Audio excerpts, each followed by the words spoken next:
Shalom Roxane. Shalom, monsieur l'animateur. On peut dire que ça va. On peut dire que ça va. Effectivement. Sinon, ça ne va pas tellement bien. Pas tellement bien. On peut le voir avec votre regard qui est assez sombre. Déjà, moi, je tiens à vous souhaiter la bienvenue sur ce plateau. Vous êtes chez vous à la maison. Le pasteur Tchoumo est juste en face. Et moi, je suis donc l'animateur de cette émission. Nous sommes ici pour vous écouter sans vouloir vous juger. À l'écoute de votre histoire, le pasteur Tchoumo, à la suite, donnera des conseils justement pour nous aider à repartir d'ici avec le sourire au visage et pour s'assurer justement que vous puissiez totalement dire que tout va bien. Je voudrais savoir comment est-ce que vous avez connu l'émission Point d'accord. Quelqu'un vous l'a recommandé ou est-ce que vous la suivez vous-même auparavant? Effectivement, l'émission m'a été recommandée par ma colocatrice actuelle. Voilà, c'est une amie avec qui je vis actuellement. D'accord. Et est-ce qu'on peut savoir la raison pour laquelle vous êtes ici? Qu'est-ce qui motive votre présence sur ce plateau?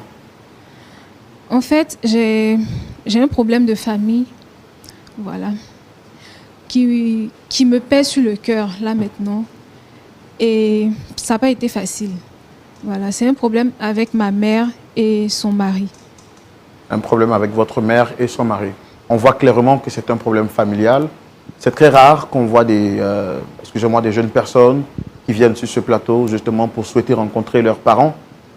C'est dire que, vu qu'il s'agit d'un problème familial, est-ce que vous avez pris le temps d'échanger avec vos parents avant de les solliciter sur ce plateau? Effectivement, j'ai pris le temps d'échanger avec ma maman. Voilà. Vu que le monsieur, c'est mon beau-père, j'ai échangé avec ma maman, mais ça n'a vraiment rien donné. J'ai eu même à solliciter 2 de ses amis, mais ça n'a toujours rien donné. Raison pour laquelle je me retrouve sur ce plateau aujourd'hui. Ok, il n'y a pas de problème. Nous, c'est toujours un plaisir pour nous de recevoir des frères, des personnes partout, peu importe leur genre, peu importe le problème. Nous sommes là pour vous écouter. On veut savoir qu'est-ce qu'il y a exactement, quel est le conflit qui vous oppose à vos parents. Et on va le découvrir dans la rubrique Le Grand Déballage. Et c'est tout de suite. Merci. Vous êtes là donc, comme vous l'avez dit, pour nous parler d'un problème entre vous et vos parents. Quel est ce problème? Comment est-ce que tout a commencé? Je vous écoute.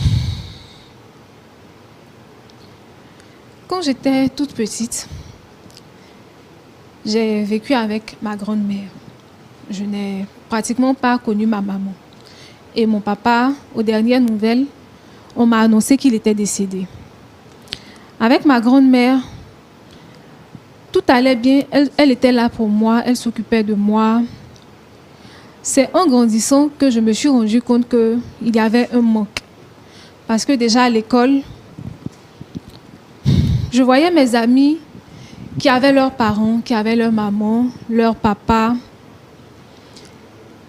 qui étaient dans un cocon familial. Mais moi, je ne vivais pas ça. Je vivais juste avec ma grand-mère et même pas un papa. Et à l'âge de 8 ans, il y a une dame qui est venue à la maison et qui s'est assise.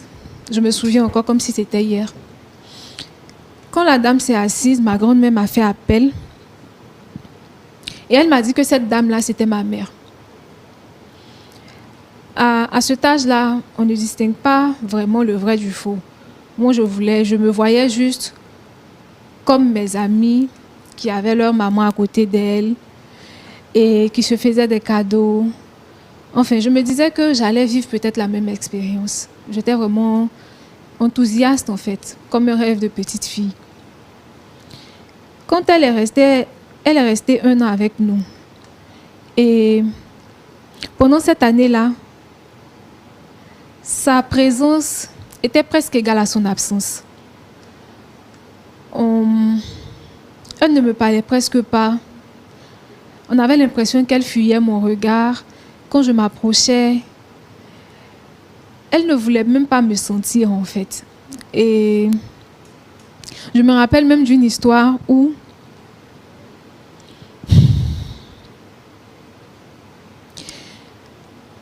une fois à l'école, j'ai été première 2 fois de suite. Et pour moi, c'était vraiment un exploit parce que je n'arrivais pas à atteindre ce niveau-là. Ma grand-mère, elle était très contente, elle était toute joyeuse. Mais je n'ai pas compris pourquoi celle qui était ma maman n'a même pas souri, ne serait-ce qu'un tout petit peu. Il n'y avait rien même dans son regard qui montrait qu'elle était contente. À peine même si elle m'avait félicité. Bon. Après ça, elle s'en est allée encore. Je ne sais pas où, mais je ne l'ai plus revue après ça. Donc c'est comme si, avec ma maman, je suis restée juste pendant 1 an. Et quand elle est partie, je suis toujours restée avec ma grand-mère, qui malheureusement, à mon adolescence, a eu un souci de santé et s'en est allée. Lorsque ma grand-mère est décédée, par la grâce de Dieu, les voisins étaient là. Et ces voisins-là, à qui je dis vraiment merci aujourd'hui, ils se sont occupés de moi comme si j'étais leur propre enfant. Et il y avait des loyers, il y avait des impayés de loyers. Et je ne pouvais vraiment pas rester dans la maison. Ils se sont chargés de régler le loyer impayé. On a essayé de vendre des choses de la maison et ils m'ont recueilli chez eux. Je suis restée pendant un bon moment. Puis après, ils ont décidé ensemble, c'était un couple, ils ont décidé qu'ils ne pouvaient pas me garder vu que j'avais ma maman qui était toujours en vie, même si on ne savait pas où elle était. Ensemble, ils ont décidé de la rechercher. Heureusement, ils l'ont retrouvée. Voilà. Quand elle est venue, c'était comme si elle se sentait obligée de me prendre avec elle.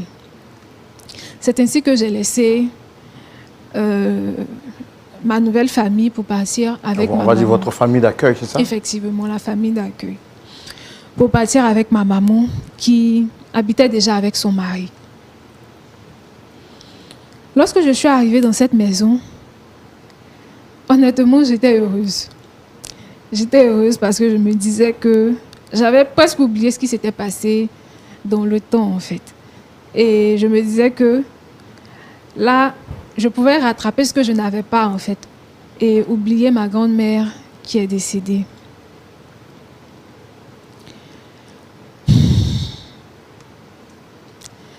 Ma maman, en vrai, elle a commencé à se comporter comme avant. Les premiers jours, c'était bien, je me sentais un peu bien, il y avait l'accueil, il y avait la chaleur. Mais très vite, je me suis rendu compte que c'était un mirage, en fait. Parce qu'elle a commencé à être froide. À peine, quand on se croisait, elle m'évitait, elle évitait mon regard. À peine même si elle me saluait. Son mari également, à un moment donné, il a commencé à faire pareil.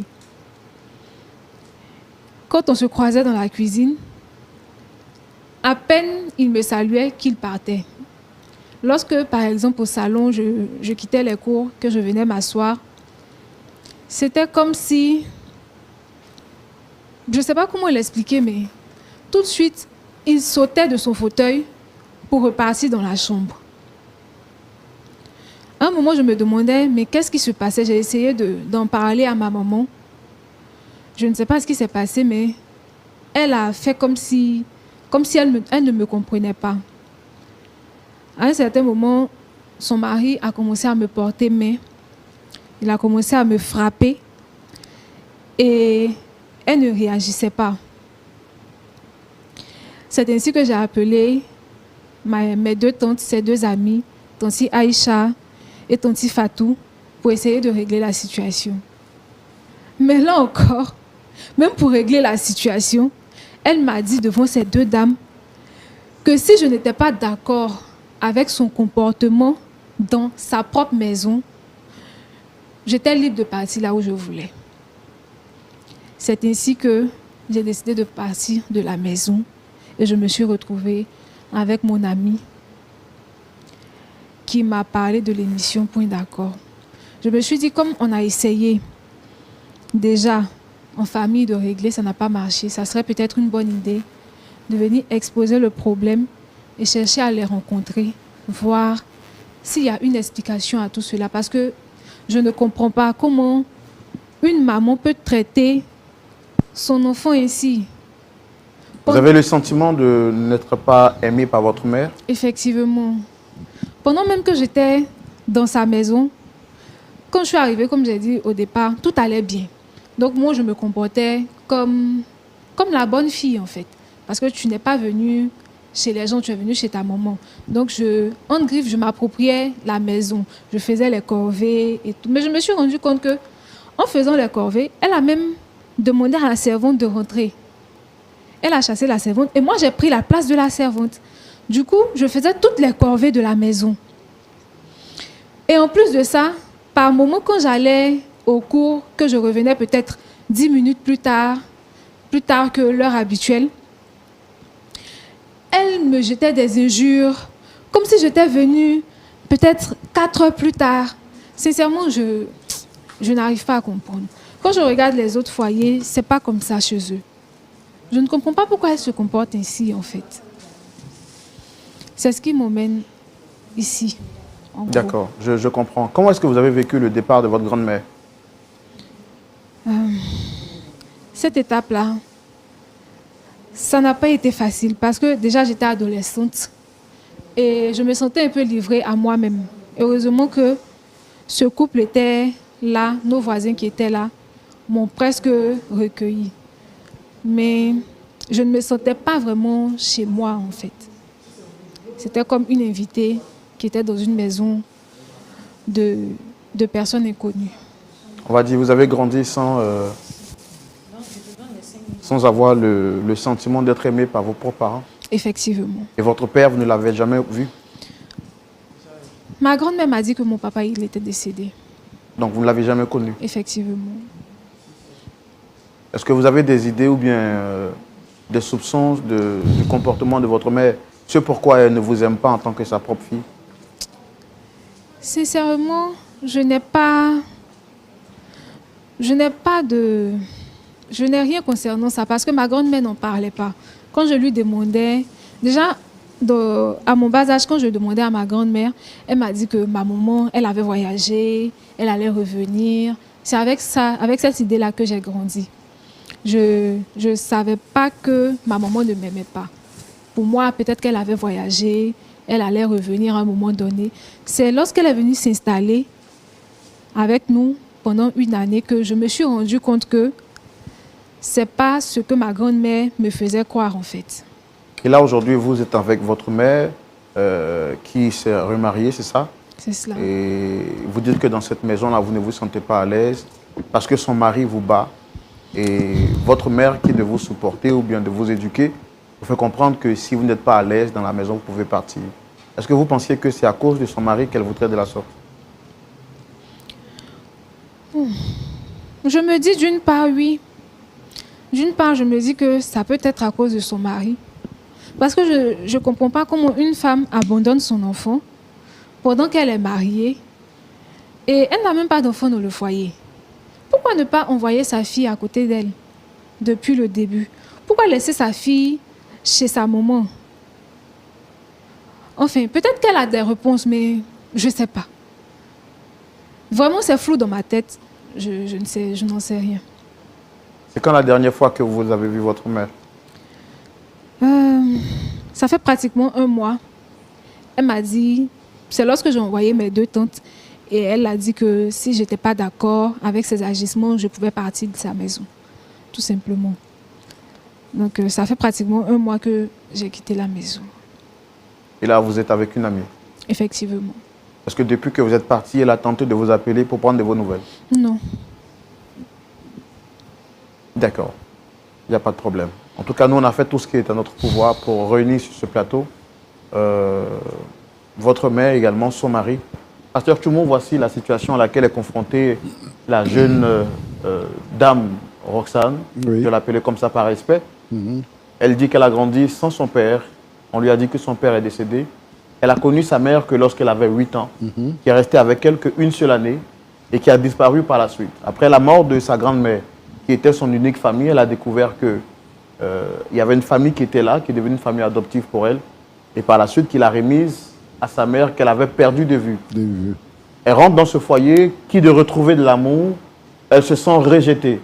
Frappée par le mari donc, de sa mère, elle décide donc de fuir et d'abandonner ce foyer-là, qui pour elle est un foyer de feu, au lieu d'être un foyer d'amour.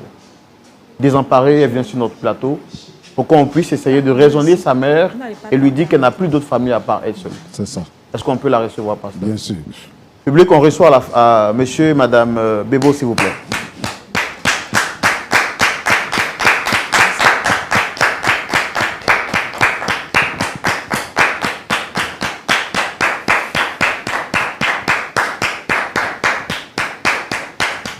Roxane, tu fais quoi ici? Aïe. Tu fais quoi ici? Installez-vous, s'il vous plaît. Installez-vous.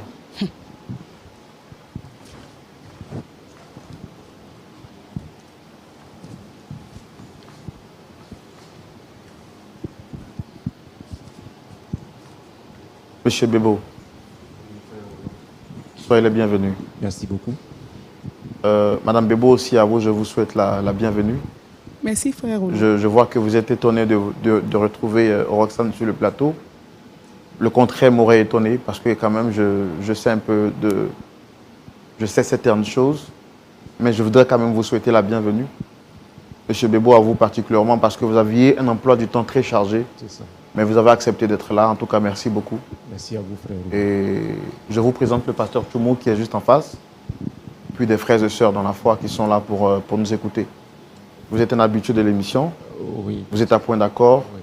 Et on est très content de vous avoir. Merci beaucoup, frère. Alors, pas besoin de présenter Roxane parce que je sais que vous la connaissez. Je vous ai entendu prononcer son prénom. C'est ça. Elle est qui pour vous, Roxane? Bon, personnellement, c'est la fille à madame. Disons, ma fille adoptive. Oui. Mais elle a disparu de la maison. Bon, je ne sais pas, c'est ici qu'on vient la trouver sur un plateau de télé. Je suis beaucoup surpris. Sinon, c'est ma fille adoptive. Madame Bébo. Oui, frère Roland. C'est ma fille.